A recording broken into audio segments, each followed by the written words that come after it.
From Washington, this is VOA News.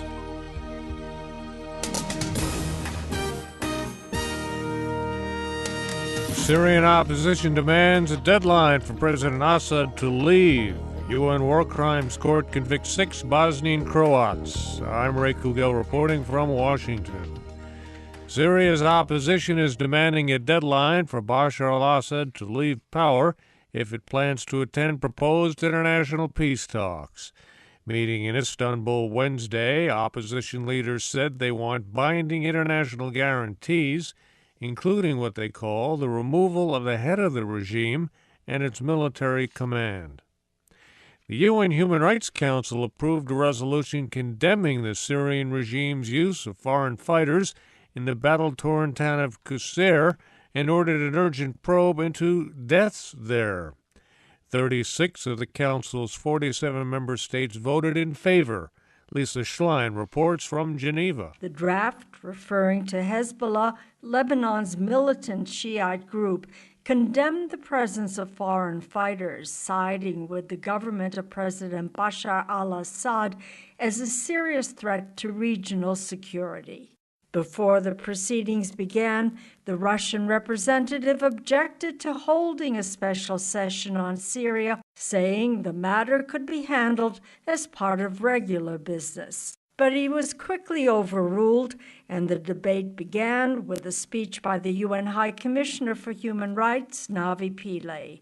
She presented a long list of what she said are human rights violations being committed by both government and rebel forces against civilians. Lisa Schlein for VOA News, Geneva. Car bombs and shootings killed at least 26 people in Iraq Wednesday as tensions continue to flare between Sunnis and Shiites. There's been no claim of responsibility for the attacks. Lawyers for a U.S. Army sergeant charged with deliberately killing 16 civilians last year in Afghanistan say he will plead guilty in order to avoid the death penalty. Sergeant Robert Bales will likely be sentenced to life in prison, and the court must decide if he is eligible for parole. His next court appearance is set for June 5th near Seattle, Washington. Military prosecutors charge Bales with 16 counts of premeditated murder. They accuse him of slipping away from his outpost in southern Afghanistan, then shooting and stabbing civilians in 2 villages in March of 2012. 9 of his victims were children. A U.S. drone strike killed the deputy commander of the Pakistani Taliban along with several other senior militants.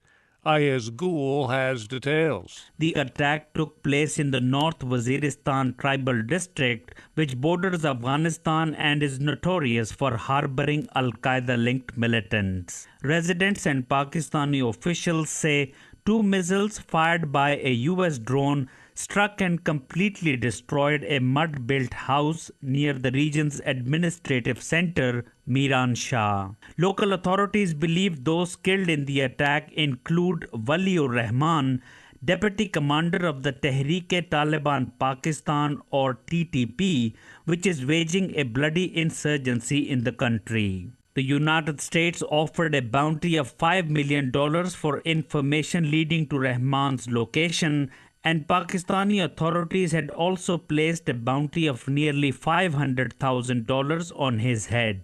Ayaz Gul for VOA News, Islamabad. The UN War Crimes Court convicted 6 Bosnian-Croat political and military leaders on charges of murder, rape, and expulsion of Muslims from Bosnia during the breakup of Yugoslavia during the 1990s.